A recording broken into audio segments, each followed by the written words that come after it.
A 6:50 tonight on 790 News Radio WSGW.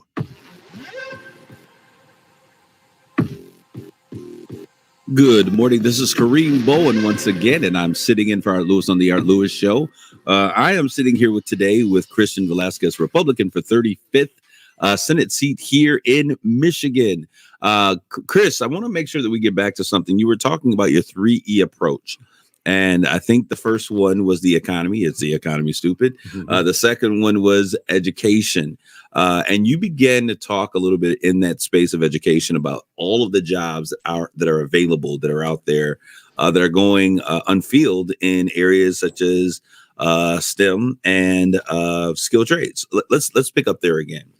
Yeah, those skilled trade jobs are critical, right? So welding, electricians, refrigeration, construction. Those are the open jobs, and they're all great paying jobs. They're great careers. You can go anywhere with that. You can do it forever and have a great life. You can learn from that and become an engineer. Really, that's kind of the background I had too. And you become a better engineer if you go through those jobs. But those are the jobs that are open, and they're great jobs. So making sure we train the workforce and we get the right encouragement and culture and training to help all those kids and even people changing careers get into the workforce. This is completely not on the political side, but really more about getting to know you and just kind of your thought process. When you talk about training, and it's really a lot of retraining and getting people into those fields, because we've been in one sector of business for so long and times are changing. So when you talk about training, what are some ways that you think that we could bring these opportunities to people and really get them trained in an adequate fashion to take some of these jobs? So on the My STEM Council, that Michigan STEM Council, one of the things we're talking about is cultural and awareness, just making sure parents and kids and youth know those jobs are out there and where they are. I was brought in by Rick Snyder and others and to represent business, because we also found that we were lacking some interaction and making sure the community and the schools, universities and schools were aware of the jobs we had open and what they were going to be for the next 5 years. So making those connections and that network and bringing everybody together was one of the key pieces that we needed to do to get the word out for STEM. And we're still working on that. It's actually gone tremendously well. We've been in place for about 5 years. Okay, so it's the economy. We've got education. What's our last E for that three-pronged E approach? Energy. Okay. Let's talk energy. So energy is, and it goes the whole gamut right now, right? So people are complaining about the cost of fuel. So energy goes from the gas in your car, and that ties right back to inflation and the economy. It's the economy. It comes back to the economy every time. But I like to talk about energy in the top level because that's what drives growth and manufacturing. And manufacturing jobs, depending on who you talk to, have a 2 to 6 times spinoff. They bring in the other businesses, suppliers, and everything else that comes in. And we actually have a really strong manufacturing economy right here in this new district. We're actually a powerhouse with Midland Bay and Saginaw together now. We are a powerhouse in business and manufacturing. So energy is going to be critical to have competitive and reliable energy. And that's one of my backgrounds as well. I worked at a power plant, a gas-fired power plant, to put myself through school. We have the regular Renaissance man in here. He's done it all.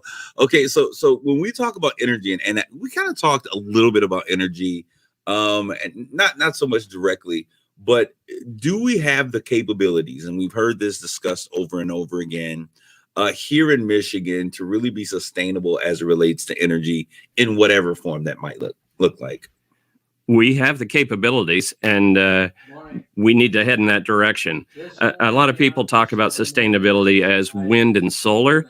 And again, I started my career up here at Hemlock Semiconductor. So I worked in each of the counties, and at Hemlock Semiconductor, right, we make silicon for the solar industry. So I'm also a proponent of solar and wind, and they have their places. It's not everything. They have their places. So I am an all energy guy. Natural gas has really allowed us to reduce our CO2 footprint. I'm a fan of nuclear, and new nuclear technology, the scalable new nuclear that's out there, is probably the most carbon neutral and sustainable energy we have. All these options are on the table, and they should be on the table to get us to this competitive You space. do recognize that here in Michigan, when we hear the word nuclear, we freeze up. Oh my gosh, nuclear. What is it about nuclear energy that you think really scares people? And what can you say as a proponent of energy to really make a difference?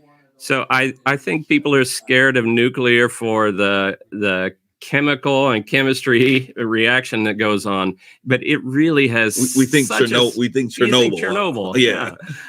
But our history in the U.S. is really good. If you look at France, France is almost completely reliant on nuclear, and that leaves them energy independent. It leaves them with a smaller CO2 footprint. It leaves them with reliable and competitive energy. It is manageable. I'm an engineer, so what we do is design things, and we learn from it, and we innovate new ways to manage it. And this new technology is fabulous. It's a great option. What type of engineer are you? I'm a mechanical engineer. A mechanical engineer. Okay, so that says a lot. So as a community person, you came here, you fell in love with this area. Tell us a little bit about you. Who, if you were to define yourself, who is Christian Velasquez? Well, I'm a very analytical person. That engineering background really plays into that analytical space. So when we're talking about legislation and how you're going to approach problems, it is very analytical. It is deep research, bringing information in, bringing experts in, and really evaluating that data. We have a lot of emotional issues and a lot of hot button issues, but can we bring those in and work from factual basis to drive things? And that also means you have to think about the consequences. I did get my MBA at Michigan State. I'm a Spartan. Go green. Go white. I'll let you know that had no bearing. I'm just finding this out with you guys. I happen to be a lifelong Spartan. I love MSU. Go green. So that was cool. Go white. So, and that MBA, I was really strong in finance. I liked finance and the analytical parts of that into driving business. I think that helped propel me at work as I switched into the MBA into leadership positions in business and elsewhere. That again comes back to that approach. How do you approach problems and approach the solutions out of those? Okay, I'm a firm believer, and John and I were kind of having this conversation yesterday morning. I believe that we're in a time where we need strong leadership. When you hear the word leadership, what comes to mind? How would you define leadership? And then what is your leadership style? So I'm very collaborative. I have strong opinions, but you have to draw that information in to be analytical. And you have to bring other experts in. You can lead with thought, and you can lead with bringing people in and bringing the network. On the STEM Council, I'll use an example. We went from a top-down partial STEM across the state to a collaborative network model. We went to 16 full-time folks who actually bring business, education, universities, community together to solve these STEM issues for each region, because each region is unique, right? We have a strong chemical and automotive here, but some parts are agricultural. You get into the UP and it's forestry. So every region in the state has differences, and you let those regions come together and solve the problems for the region, because most things are local. All politics is local. Getting those people together is important. Well, I think that's really cool. I am a big STEM proponent, and you would not know this, but I work with both Hemlock Semiconductor and Dow on STEM-related programs, bringing awareness and access. What do you think, or how could you, in terms of your background, bring those opportunities, greater opportunities? You have the ability to bring great opportunities for STEM for our community schools, for training and education and job opportunities. You got about 45 seconds. Let me see what you got.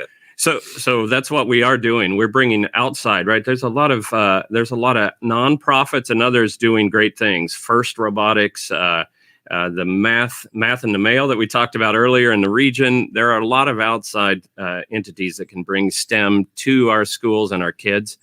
Making those opportunities available and allowing people to collaborate is one way. Of course, how you fund, a lot of what legislators do is the budget. That's probably the number one thing they do. And where they place that money and how they spend that money matters on what it drives. I'll jump on that one because that comes back to the economy quickly. Is that money we have right now, the increased budget, should all go to infrastructure. It should go to long-term infrastructure, and those are all engineering projects. But that would be an investment for our kids and children. I think that mitigates some of the inflationary impact as well. But that is one of the focuses I want to bring. Well, Christian, it has certainly been a pleasure meeting you. I want to thank you. And hopefully you get out of this primary and you'll bring it back. All right. Thank you very much. We're going to take a commercial break and we'll be right back.